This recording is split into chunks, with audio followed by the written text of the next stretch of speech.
हम सब ने सुना है कि अपना पैसा बैंक में रखो क्योंकि बैंक में हमारा पैसा सेफ रहता है और हर साल बढ़ता भी है। एक मिनट, क्या सच में हमारा पैसा बैंक में बढ़ता है? अब ये बात कुछ हद तक सही भी है क्योंकि हमारा पैसा नंबर में तो बढ़ता है, वो 2-3% के इंटरेस्ट से, लेकिन हमारा पैसा वैल्यू में हर साल डिक्रीज होता जाता है, वो भी बहुत तेजी से। अब हमारा पैसा वैल्यू में डिक्रीज कैसे होता है, इसे समझने के लिए हम चलते आज से 20 साल पीछे, जब हम सिर्फ 200 रुपए में 20-25 किलो आटे की पूरी बोरी खरीद लेते थे और आज उसी 200 रुपए में 5 किलो आटा भी नहीं मिलता है। मतलब इन 20 सालों में 200 रुपए की वैल्यू 75% से डिक्रीज हो चुकी है और आने वाले सालों में भी पैसों की वैल्यू डिक्रीज होती रहेगी और शायद अगले 20 सालों में इस 200 रुपए से सिर्फ 1 किलो आटा ही मिल पाएगा अगर महंगाई इसी तरह से बढ़ती रही तो अगर आप अपना पैसा बैंक में रखते हैं या फिर अपने घर की तिजोरी में बंद करके रखते हैं तो याद रखिए कि आपकी पैसों की वैल्यू अगले सिर्फ 10 सालों में आधी होने वाली है। इसलिए मैं आपको 5 ऐसे एसेट के बारे में बताने वाला हूँ जहाँ पर आप अपने पैसों को इन्वेस्ट करके सिर्फ अपने पैसों की वैल्यू को गिरने से बचा ही नहीं सकते बल्कि उसकी वैल्यू को और ज्यादा बढ़ा सकते हो। जिसमें से पहला और आखिरी वाला मेरा फेवरेट है और आखिरी वाला तो वॉरेन बफे से लेकर बिल गेट, एलॉन मस्क सबका फेवरेट है। तो सबसे पहला एसेट है इंडिविजुअल स्टॉक। हाँ, स्टॉक्स का नाम सुनकर मैक्सिमम लोग यही सोचते हैं कि शेयर बाजार सट्टा बाजार है, रिस्की है, पैसा डूब जाएगा। हाँ, स्टॉक्स में इन्वेस्टमेंट करना थोड़ा रिस्की है, लेकिन यकीन मानिए स्टॉक्स में इन्वेस्टमेंट ना करना उससे भी ज्यादा रिस्की है क्योंकि इंडियन इक्विटी मार्केट ने लास्ट 20 ईयर में 16% का एनुअल रिटर्न देकर हर एक एसेट क्लास को पीछे छोड़ दिया। 20 टाइम्स रिटर्न इन 20 ईयर। मतलब अगर आपने 20 साल पहले 1 लाख रुपए इन्वेस्ट किए होते निफ्टी इंडेक्स में तो आज आपकी 1 लाख रुपए की इन्वेस्टमेंट की वैल्यू 20 लाख रुपए की हो जाती। ओके, तो मैं स्टॉक्स को इजी तरीके से एक्सप्लेन कर देता हूँ। तो एक स्टॉक एक कंपनी में ओनरशिप को रिप्रेजेंट करता है। अगर हम किसी स्टॉक्स को बाय करते हैं, जैसे मान लीजिए अगर हम रिलायंस इंडस्ट्री के एक स्टॉक्स को बाय करते हैं तो हम रिलायंस इंडस्ट्री के एक छोटे से हिस्से के मालिक मतलब ओनर कहलाते हैं क्योंकि रिलायंस इंडस्ट्री का एक छोटा सा हिस्सा अब हमारे पास है। अब कंपनी हर साल जो प्रॉफिट कमाएगी उसमें से एक छोटा सा हिस्सा हमें भी दिया जाएगा डिविडेंड के रूप में, क्योंकि अब हम भी इस कंपनी के एक छोटे से हिस्से के ओनर है। अब वैसे तो एक कंपनी डिविडेंड बहुत कम पे करती है, जैसे रिलायंस इंडस्ट्री ने ही 2024 में अपने हर एक शेयर पर सिर्फ 10 रुपए का डिविडेंड पे किया था। लेकिन क्या आपको पता है कि इसी डिविडेंड की इनकम पर मुकेश अंबानी और उनकी फैमिली इतनी लग्जरी लाइफ को एंजॉय करते हैं क्योंकि मुकेश अंबानी कुछ सालों से रिलायंस इंडस्ट्री से कोई भी सैलरी विड्रॉ नहीं कर रहे हैं, लेकिन इनकी फैमिली इस कंपनी में 332 करोड़ शेयर होल्ड करते हैं, जिससे इनकी फैमिली को 2024 में ही 3322 करोड़ रुपए की डिविडेंड इनकम मिली थी, जिससे इनकी फैमिली अपनी इतनी लग्जरियस लाइफ को एंजॉय करते हैं। वापिस आते हैं टॉपिक में, तो अगर आप स्टॉक्स में अपना पैसा इन्वेस्ट करते हैं तो आपकी इन्वेस्टमेंट की वैल्यू तो इंक्रीज होती रहेगी जैसे जैसे स्टॉक्स का प्राइस इंक्रीज होता रहेगा और इसके अलावा आपको डिविडेंड के तौर पर हर साल इनकम भी मिलती रहेगी। लेकिन अगर आप अपना पैसा बैंक में रखते हैं या फिर अपने घर की तिजोरी में रखते हैं तो ना ही आपकी पैसों की वैल्यू इंक्रीज होगी और ना ही आपको कोई एक्स्ट्रा इनकम मिलेगी। ये ग्राफ को देखिए, ये निफ्टी इंडेक्स का लास्ट 25 ईयर का ग्राफ है। 1999 में निफ्टी करीब 900 रुपए पर था। फिर ईयर 2000 में जब .com बबल बस्ट हुआ तो निफ्टी नीचे गिर गया 50% से, लेकिन उसके बाद कुछ सालों में निफ्टी बहुत तेजी से ऊपर भी आ गया। उसके बाद 2008 में जब ग्लोबल फाइनेंशियल क्राइसिस आया तो निफ्टी फिर से 50-60% नीचे गिर गया, लेकिन अगेन उसके बाद निफ्टी काफी तेजी से ऊपर भी आ गया। उसके बाद 2020 में जब कोविड-19 का पैंडेमिक आया तो कुछ ही टाइम में निफ्टी फिर से 30-35% नीचे गिर गया, लेकिन अगेन उसके बाद निफ्टी ने काफी तेजी से रिकवरी भी कर लिया। ये ग्राफ से हमें पता चलता है कि स्टॉक मार्केट में उतार चढ़ाव होता रहता है, मार्केट क्रैशेस भी आते रहते हैं, लेकिन लॉन्ग टर्म में ये ग्राफ ऊपर ही गया है और आगे भी ऊपर जाता रहेगा। अब सवाल है कि अगर स्टॉक मार्केट लॉन्ग टर्म में ऊपर ही जाता है और 15-16% का एनुअल रिटर्न मिल ही जाता है तो फिर स्टॉक मार्केट में सब कोई अपना पैसा इन्वेस्ट क्यों नहीं करते हैं? क्योंकि बचपना से ही हम लोग सुनते आ रहे हैं कि शेयर बाजार तो जुआ है, शेयर बाजार में लोग बर्बाद हो जाते हैं, शेयर बाजार बिल्कुल सेफ नहीं है और भी बहुत कुछ। इसलिए अब हम आते हैं अपने दूसरे एसेट में, रियल एस्टेट। आप इन लोगों को तो जानते होंगे, वॉरेन बफे, विजय केडिया, लेट राकेश झुनझुनवाला, ये लोग स्टॉक बिलियनर है। मतलब इन लोगों ने अपनी सारी वेल्थ स्टॉक मार्केट से कमाई है। अब इन्हें देखिए, ये है राजीव सिंह, ये विकास ओबेरॉय और ये निरंजन हीरानंदानी। ये लोग रियल एस्टेट बिलियनर है। इन लोगों ने रियल एस्टेट से अरबों में पैसा कमाया है। अब मैं इन लोगों का नाम आपको क्यों बता रहा हूँ? ये लोग तो बिलियनर है, ये लोग बड़ी बड़ी कमर्शियल प्राइवेट बिल्डिंग में इन्वेस्टमेंट करते होंगे, लेकिन हम लोग तो इतनी बड़ी बिल्डिंग नहीं खरीद सकते। हाँ, हम लोग पूरी बिल्डिंग तो नहीं खरीद सकते, लेकिन हम इस बिल्डिंग का एक छोटा सा हिस्सा तो खरीद ही सकते हैं। मैं यहाँ पर एक प्लॉट खरीदने की बात नहीं कर रहा हूँ क्योंकि उसमें 20 से 30 लाख रुपए की इन्वेस्टमेंट लगेगी। मैं कमर्शियल बिल्डिंग का एक बिल्कुल छोटा सा हिस्सा खरीदने की बात कर रहा हूँ जहाँ पर हम सिर्फ 500,000 रुपए भी इन्वेस्ट कर सके। तो मैं बात कर रहा हूँ रीट्स की, रियल एस्टेट इन्वेस्टमेंट ट्रस्ट। अब ये क्या है? है। आप लोगों ने म्यूचुअल फंड का नाम तो सुना होगा। ये लोग हम जैसे आम लोगों से पैसा जमा करके स्टॉक्स में इन्वेस्ट करते हैं और जो प्रॉफिट होता है उसे इक्वली हमें डिस्ट्रीब्यूट करते हैं, जिसके लिए म्यूचुअल फंड वाले कुछ पैसा चार्ज करते हैं। बिल्कुल इसी तरह ये रियल एस्टेट इन्वेस्टमेंट ट्रस्ट भी है। ये लोग भी हमसे पैसा जमा करके कमर्शियल बिल्डिंग में इन्वेस्ट करते हैं और जो इनकम होती है उसे हमें दिया जाता है डिविडेंड के फॉर्म में, जिसके लिए ये लोग भी कुछ पैसा चार्ज करते हैं। अब इसकी बेनिफिट क्या है? तो सबसे पहले तो हम 500 रुपए से भी अपने रियल एस्टेट इन्वेस्टमेंट स्टार्ट कर सकते हैं। दूसरी बात, ना ही इसमें हमें कोई प्रॉपर्टी डीलर से बात करनी होती है, ना ही प्रॉपर्टी की रजिस्ट्रेशन करवानी होती है, ना ही प्रॉपर्टी को मैनेज करनी होती है और ना ही टेनेंट को ढूंढना होता है। ये सारे काम ये ट्रस्ट करेगी, क्योंकि ये लोग ज्यादा इन्वेस्टमेंट कमर्शियल प्रॉपर्टी में करते हैं, तो इसमें से काफी अच्छा रेंटल इनकम भी जनरेट होता है जिसे हम लोगों को दिया जाता है। तो इससे एक तो हमें रेंटल इनकम भी मिलती रहती है और जैसे जैसे प्रॉपर्टी का प्राइस इंक्रीज होता है तो हमारी इन्वेस्टमेंट की वैल्यू भी इंक्रीज होती रहती है। अब सवाल है कि हम लोग इसमें इन्वेस्ट कैसे कर सकते हैं। तो REIT में इन्वेस्ट करना बहुत ही ईजी है। आप सिंपली अपने डीमेट अकाउंट से इसमें इन्वेस्ट कर सकते हो। जैसे हम लोग किसी स्टॉक्स को बाई करते हैं, ठीक उसी तरह हमें सिर्फ यहाँ पर सर्च करना है REIT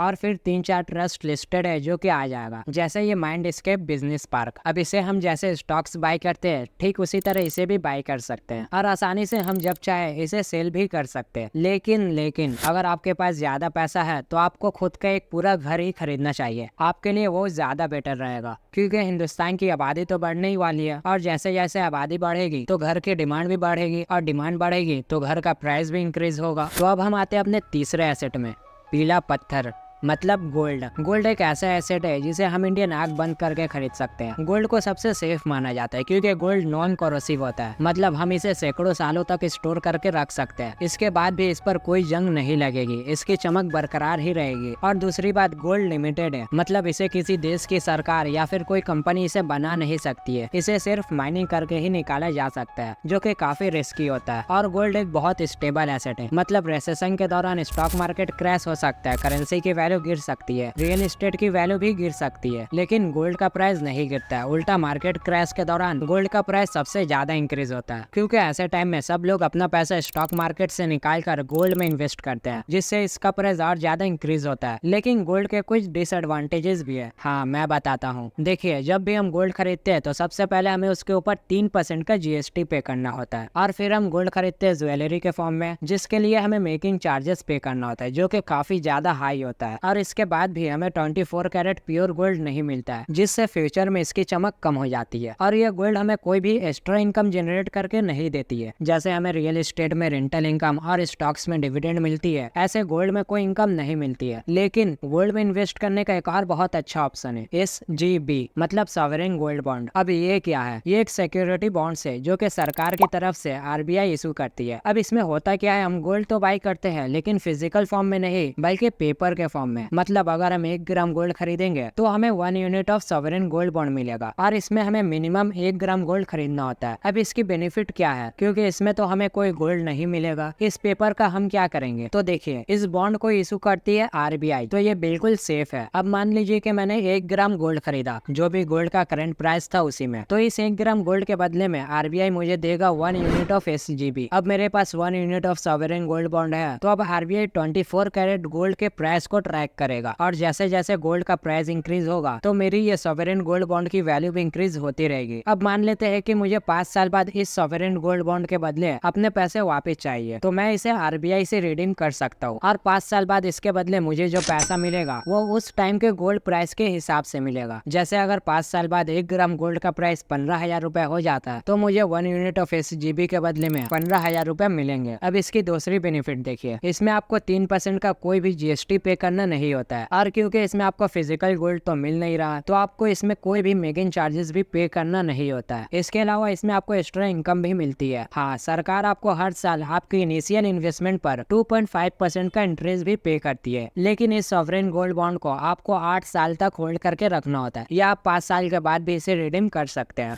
ETF, exchange traded fund, ये है हमारा फोर्थ एसेट। 15 to 16% का एनुअल रिटर्न आप आसानी से कमा सकते हो, बिना कुछ काम किए और बिना रिस्क लिए ETF से। अब ETF क्या है पहले इसे समझ लेते हैं, लेकिन इससे पहले हम म्यूचुअल फंड को थोड़ा और अच्छे से समझते हैं। तो मैंने आपको बताया था कि म्यूचुअल फंड हम लोगों से पैसा लेकर स्टॉक्स में इन्वेस्ट करते हैं और जो प्रॉफिट होता है उसे हमें दिया जाता है। लेकिन इस म्यूचुअल फंड को मैनेज करने के लिए एक फंड मैनेजर की पूरी टीम होती है, जो कि काफी ज्यादा रिसर्च करने के बाद अलग अलग सेक्टर से अलग अलग स्टॉक्स को पिक करते हैं और उसमें हमारा पैसा इन्वेस्ट करते हैं और इसके बाद इन स्टॉक्स को फॉलो करते हैं। अब ETF क्या करती है, वो किसी स्टॉक्स को नहीं बल्कि एक पूरे इंडेक्स को फॉलो करती है। इंडेक्स जैसे निफ्टी 50, सेंसेक्स वगैरह। जैसे अगर कोई ETF निफ्टी 50 को फॉलो करती है तो वो अपना सारा इन्वेस्टमेंट निफ्टी 50 में जो इंडिया के टॉप 50 कंपनीज हैं उसमें करेंगे। वैसे ही अगर कोई ETF सेंसेक्स को फॉलो करती है तो वो अपना सारा इन्वेस्टमेंट सेंसेक्स में जो कंपनीज है उसमें करेंगे। अब इसमें कोई फंड मैनेजर की टीम की जरूरत नहीं पड़ती है, क्योंकि इसमें रिसर्च करके स्टॉक्स पिक करना नहीं होता है। बस निफ्टी या सेंसेक्स में जो कंपनी से है उसी कंपनी में ये ETF इन्वेस्ट कर देते हैं। अब निफ्टी या सेंसेक्स जैसा परफॉर्म करेगा ये ETF भी बिल्कुल वैसा ही परफॉर्म करेगा। अब इस ETF में हम कैसे इन्वेस्ट कर सकते हैं? देखिए, ETF को खरीदने का तरीका बिल्कुल स्टॉक्स के जैसा है। जैसे हम अपने डीमेट अकाउंट से स्टॉक्स बाय करते हैं, वैसे ही हम अपने डीमेट अकाउंट से ETF को भी बाय कर सकते हैं। जैसे एक ETF है निपन इंडिया ETF निफ्टी 50-20। ये ETF निफ्टी 50 को फॉलो करती है। अब अगर इसे हमें बाय करना है तो सिंपली यहाँ पर बाय पर क्लिक करना है और क्वांटिटी ऐड करना है और बाय कर लेना है बस। उसके बाद ये ETF आपके होल्डिंग में आ जाएगा। अब जैसे ही हम इस ETF का एक शेयर बाय करते हैं तो हमारा पैसा इंडिया के टॉप 50 कंपनीज में इन्वेस्ट हो जाएगा, क्योंकि मैंने बताया है कि ये ETF निफ्टी 50 को फॉलो करता है। अब आप निफ्टी 50 के ग्राफ को देखिए।